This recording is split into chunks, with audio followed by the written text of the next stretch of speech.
Lain, saudara, setelah ditetapkan sebagai tersangka kasus pencemaran nama baik, aktivis Haris Azhar menyerahkan sejumlah bukti ke Polda Metro Jaya. Dokumen ini diharapkan ditanyakan kepada saksi ahli, bahkan pelapor agar berimbang. Tersangka kasus pencemaran nama baik terhadap Menko Marves Luhut Binsar Panjaitan pada Rabu kemarin menyerahkan sejumlah bukti terkait dugaan kejahatan ekonomi di Intan Jaya, Papua ke penyidik di Treskrimsus Polda Metro Jaya.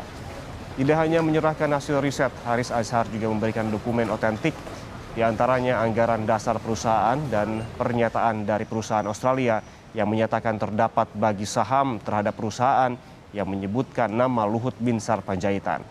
Aktivis Haris Azhar dan koordinator Kontras Fathia Maulidianti telah ditetapkan sebagai tersangka kasus pencemaran nama baik yang dilaporkan oleh Menko Marves Luhut Binsar Panjaitan.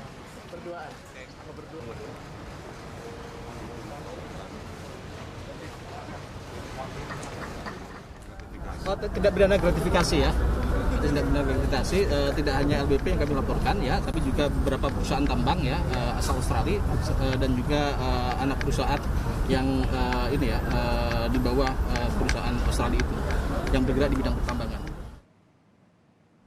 Haris Azhar bersama koalisi masyarakat sipil yang melaporkan Luhut Binsar Panjaitan mengatakan membawa bukti berupa dokumen hukum terkait kasus yang mereka laporkan ini.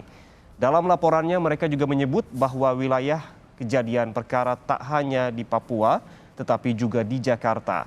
Laporan ini disampaikan tak lama setelah Haris bersama Fathia diperiksa sebagai tersangka pencemaran nama baik terhadap Luhut pada Senin lalu.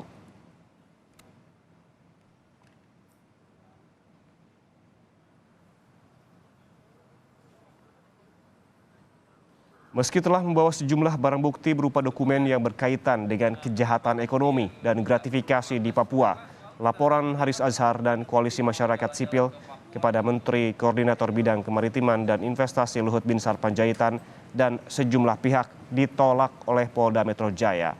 Dalam proses laporannya, pelapor mengatakan bahwa penyidik tidak memberikan alasan yang pasti perihal penolakan laporan mereka terhadap Luhut Binsar Panjaitan.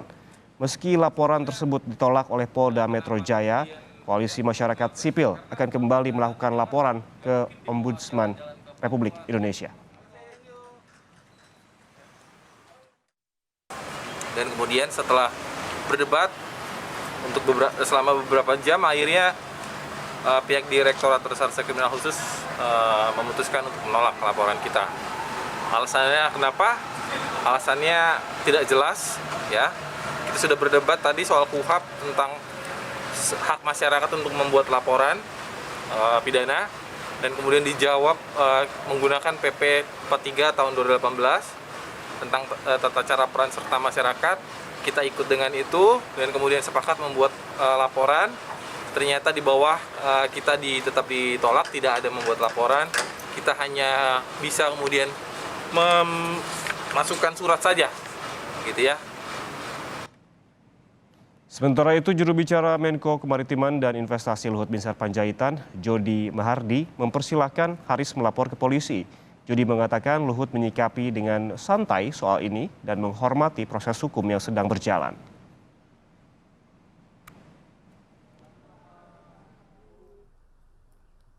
Pak Luhut sih menanggapinya santai saja ya, karena ya Pak Luhut, Pak Menko Luhut tahu persis bahwa tidak ada bisnis di sana, dan yang saya melihat yang harusnya khawatir ya para LSM yang membuat kajian cepat tersebut, karena kita harus tanya bagaimana metodologi dari pembuatan kajian cepat itu, dan apakah tidak harus melakukan cross check terhadap target individu dalam laporan tersebut, dan apakah terbuka. Dan kami justru ingin ini dibuka aja di pengadilan daripada mereka atau siapapun lah membuat opini-opini sesat di publik gitu dengan melakukan konvers lah atau webinar atau apa gitu.